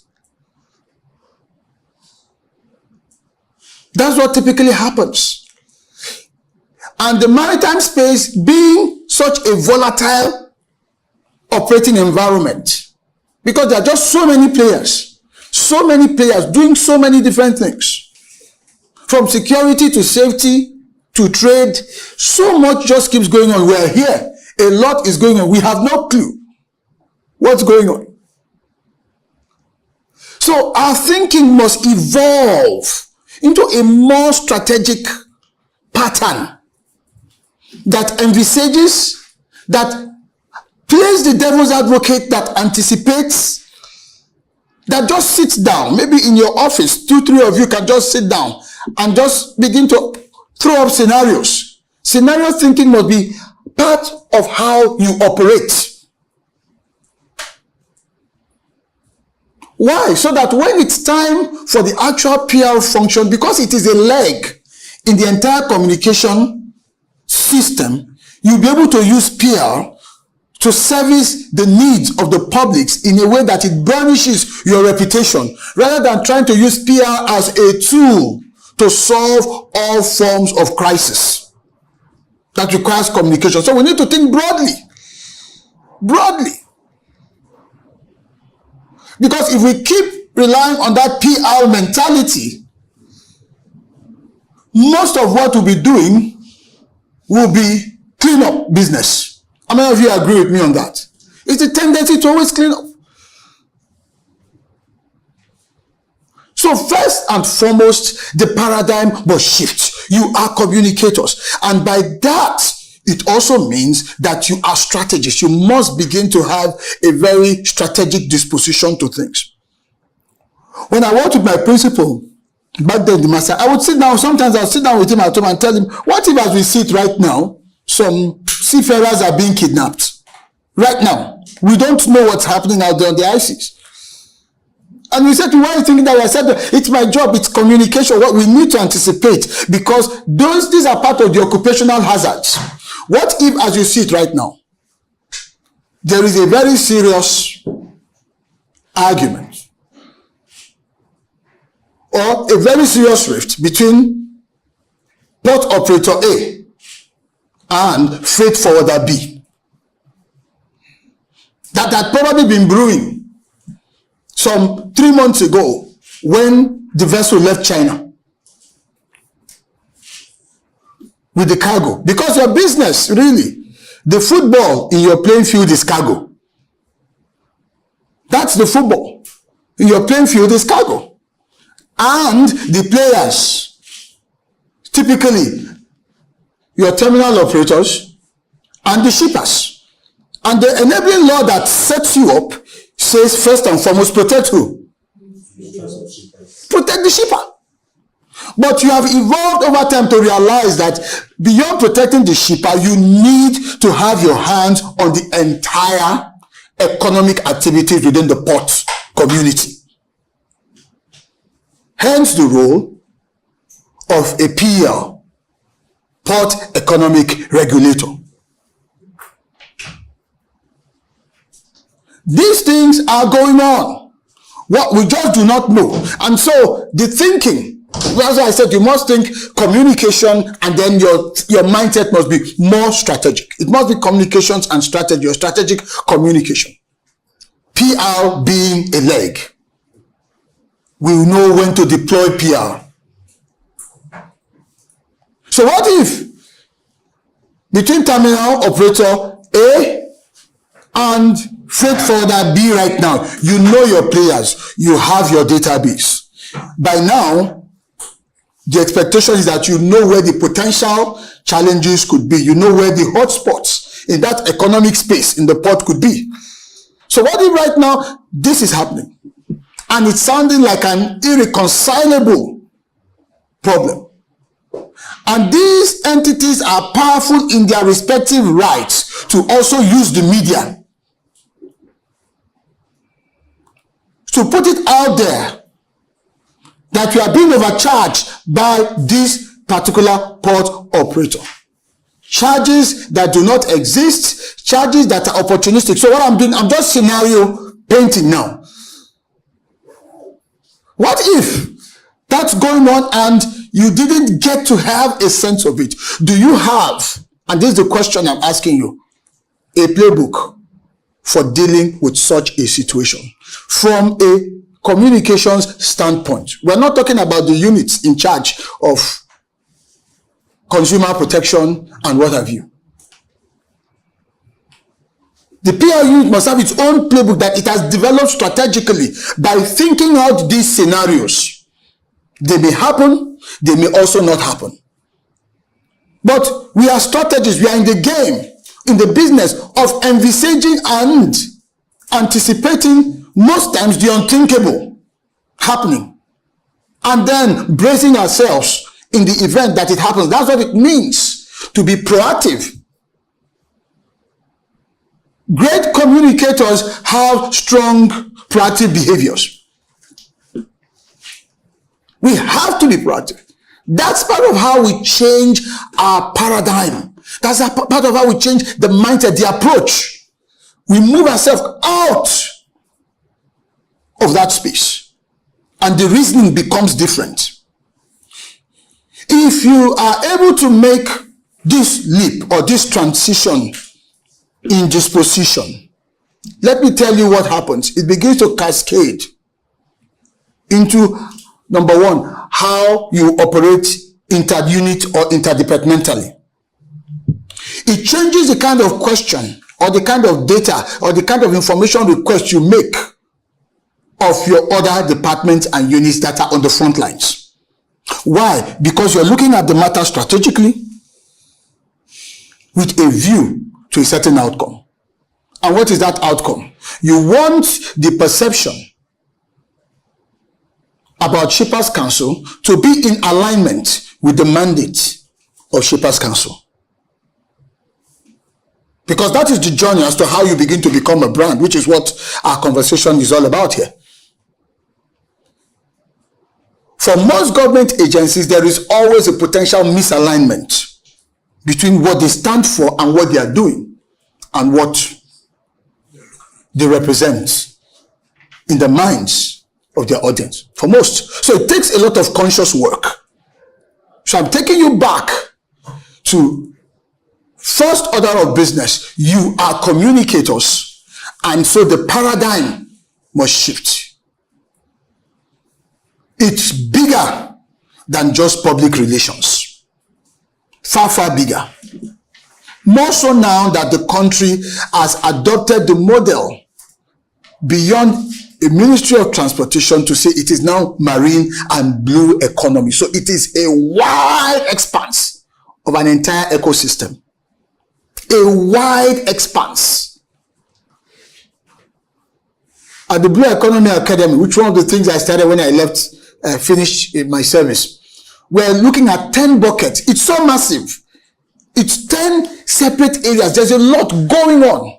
And you play in about 5 of those, from commerce to regulation, trade, innovation. As an economic regulator within the port system, your role straddles so many of these areas. So we must start first by adjusting the paradigm, the mentality, the approach, the thinking has to be different. Otherwise, we'll constantly keep just sending out press releases, responses, firing emails, calling journalists to do a special interview with our chief executive and all of that. Those things are good, but they are transactional. They are good. They have a place, but they are transactional. That should not be what defines us. We need to change the game by changing our disposition. So we have to look at our role, our function. Because what that designation as Port Economic Regulator gives to you is saying that right up to our tables with regards to this water that we drink, agree that the content of the water might have been procured locally, but the raw material for this container may have likely been imported, or at least some element here, even if it is just the branding. What that is saying to us as the Port Economic Regulator is that your impact doesn't even end in the ports. It ends on our dinner tables. It ends at even the point of purchase and consumption. So how you regulate and how you, or how Nigerian Shippers Council regulates, and how you as a public relations unit or the communications arm communicates must be in alignment. And so we need to begin to roll back and challenge our current paradigm that puts us into the thinking, the reasoning, and the acting as communicators who are driven essentially by a sense of a strategic outlook. Part of it includes scenario painting. If we do that, it changes our modus operandi within the organization. That for me is the first point, or should I say the first challenge I want to lay down. And I hope that it carries on into your conversation, since this is a retreat, to ask yourselves, in what ways can we challenge how we look at things? And I say this also out of experience. Being able to change that mindset requires, as a communicator, you deal with issues either in anticipation or practically immediately as they arrive. In the media space, there's a newsroom mentality. None of you should be sleeping with your two eyes closed. None of you should be sleeping with your two eyes closed. Because, number one, we're a government agency. Number two, we are there to render services. And number three, in that your ecosystem, or in this our ecosystem, I don't know why I keep using the word here, I'm still part of, this is still my constituency. In this ecosystem of ours, the stakeholders are not pushovers. They are not pushovers. They are not small fries that you can just wish away their issues or just sort of like take your time in dealing with. There could be ramifications. So the paradigm must change. I'm happy for us to engage in very practical, functional terms with ideas. We can open this bit up a bit for some discussion as to what are some of the practical things that we need to do. Remember, our goal is focused on branding. How do we move the Nigerian Shippers Council into a brand? Well, let me read out the topic that was sent to me for discussion, as it gives us an additional sense of perspective. So, we said, promoting the Nigerian Shippers Council, Port Economic Regulator, as a brand,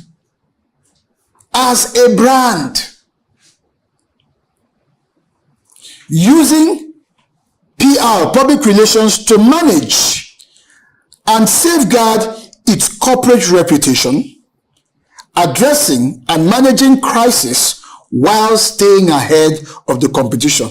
No wonder I said there are four topics. In one, so we've got to address this as strategically as possible. But for me, as I looked at all of this, it just, in very simple terms, was saying to us as a topic, how Nigerian Shippers Council can build a good name, protect it, and stay ahead. That's what it means. How do we build a good name? We protect that name, and then we stay ahead of the competition,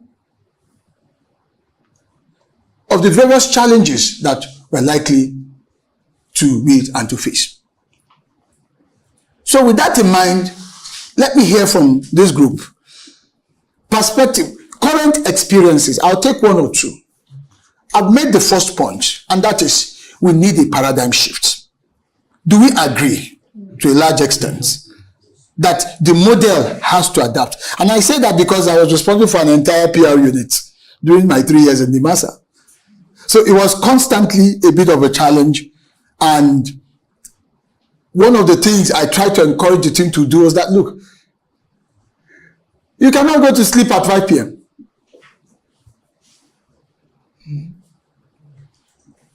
You can't.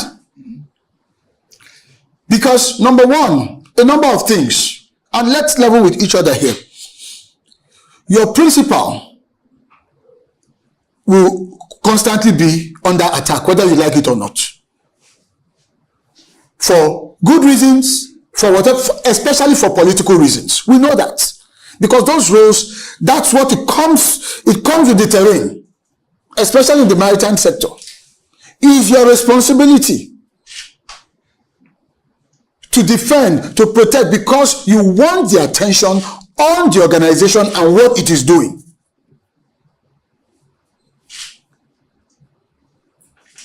Number two, the potential volatilities in your modus operandi in the sector, going on at the ports, going on along the entire environment of the ports. Matters like congestions that we used to deal with back then. Thankfully, Apapa has so improved. I visited Apapa 3 weeks. I couldn't believe that it took me, less than 20 minutes from Ikoyi to get to Apapa. I was pleasantly surprised.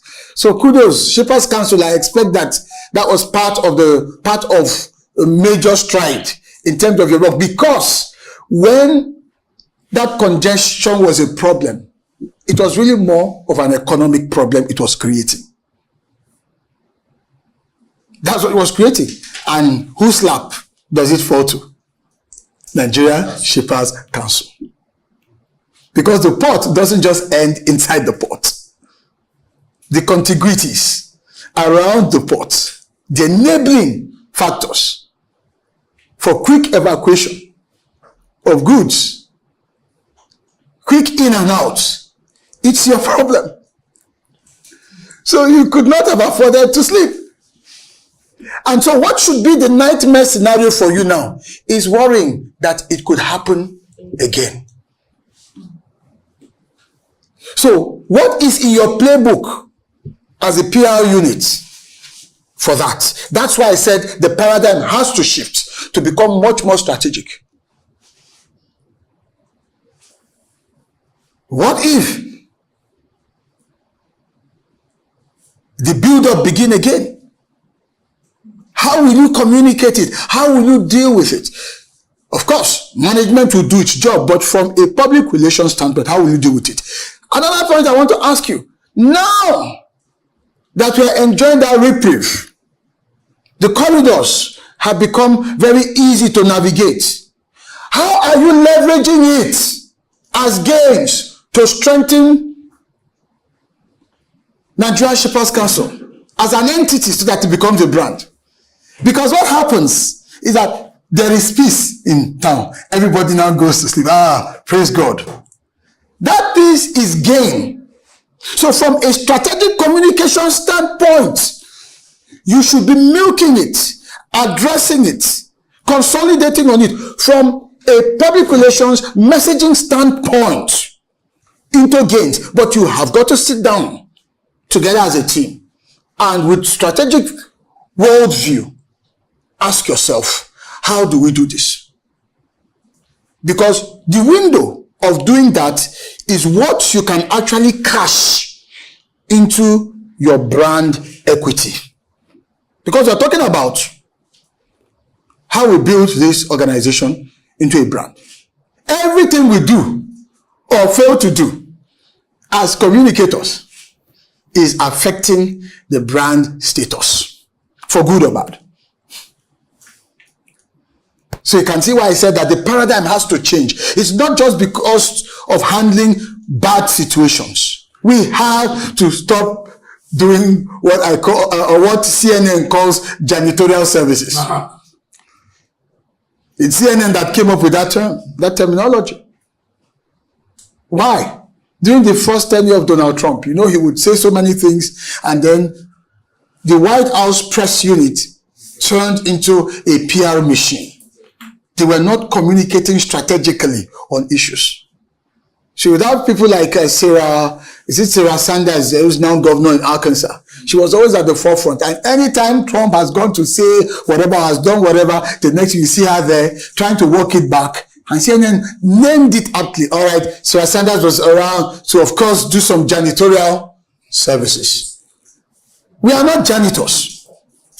We are communicators. We need to lift our paradigm seriously, because that will help us shape even what our principal is doing. It will help us shape even his approach. You are responsible for your principal, the executive secretary, chief executive of the organization. You are responsible for him because, like in my time in NIMASA, our policy simply stated that the number one public image maker for the agency was the Director General. I don't know if that's the same in Nigerian Shippers Council. The same. That in every organization, the first public image for the organization is the chief executive. So your evolution must be so strong and robust to a more strategic level that it influences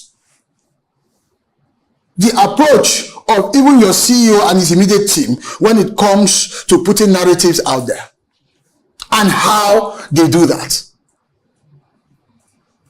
It must be that way. So I'm appealing to you to take an open mind to this and begin to challenge yourselves towards this paradigm shift, to being more communicators and more strategic in your approach, whether the situation is good or bad. Because when you're more strategic, even when it's a bad situation, you can turn it around. Not by papering over the cracks.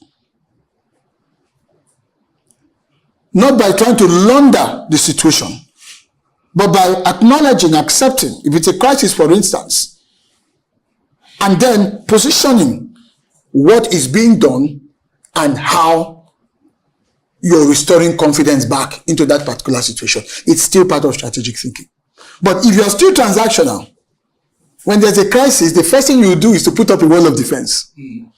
As you know, in the port system, it's not only Shippers Council that is there. You know, there are the tractors. You begin to look for various other things and trying to skirt the issue. But if you're strategic, you can own the situation and then turn it around. Taking responsibility, showing that you're even taking responsibility to address it is a plus. It's part of what adds towards your brand evolution and your brand equity. So first order of business is the paradigm shift. If that's the only thing I can successfully implant in this team, to go back and create a stir and engender a debate amongst yourselves, I think it will make a world of a difference in directing the flow of how you conduct business communication-wise. So, with that out of the way, let's explore perspectives. I'm going to open the floor for just a few minutes before I go on to my second point. We're going to take this in phases, in buckets, depending on how much time we are eventually allowed. My style, because I've been a teacher all my life, is typically when they ask me to deliver a paper, I always tell them,